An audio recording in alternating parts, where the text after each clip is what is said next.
Jangan saling menzalimi. Assalamualaikum warahmatullahi wabarakatuh. Saudara-saudaraku yang dirahmati oleh Allah Subhanahu wa Ta'ala. Bayangkanlah sejenak, ketika Allah, Tuhan semesta alam, berfirman dalam hadits qudsi yang agung. Wahai hamba-hambaku, sesungguhnya aku telah mengharamkan kezaliman atas diriku, dan aku jadikan kezaliman itu haram di antara kalian, maka janganlah kalian saling menzalimi.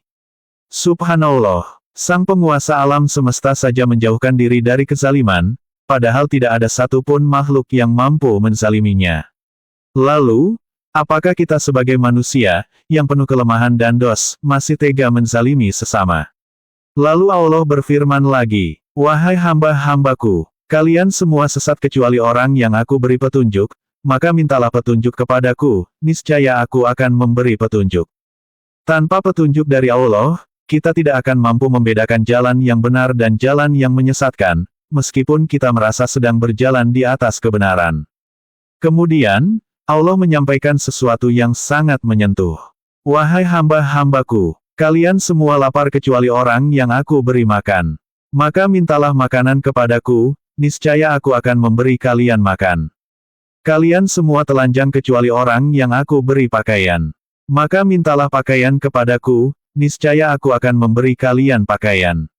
Semua kebutuhan kita, dari yang paling dasar hingga yang paling dalam, semuanya berasal dari Allah. Dan yang paling mengguncang hati adalah ketika Allah berfirman, wahai hamba-hambaku, sesungguhnya kalian melakukan dosa siang dan malam, dan aku mengampuni dosa-dosa seluruhnya. Maka mintalah ampun kepadaku, niscaya aku akan mengampuni kalian. Saudaraku, kasih sayang Allah tidak pernah habis. Pintu tobatnya tidak pernah tertutup. Kita hanya perlu satu hal, kembali kepadanya, dengan hati yang jujur dan rendah. Allah melanjutkan, wahai hamba-hambaku, jika seluruh manusia dan jin dari awal hingga akhir bersatu dalam ketakwaan paling tinggi, tidak menambah sedikit pun kerajaanku.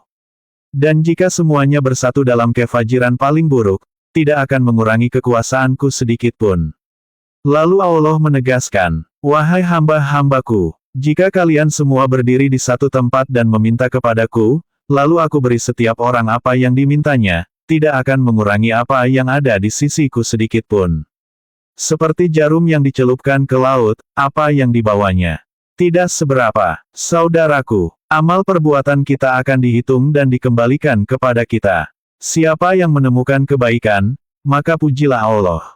Dan siapa yang menemukan keburukan, maka jangan menyalahkan siapapun kecuali dirinya sendiri.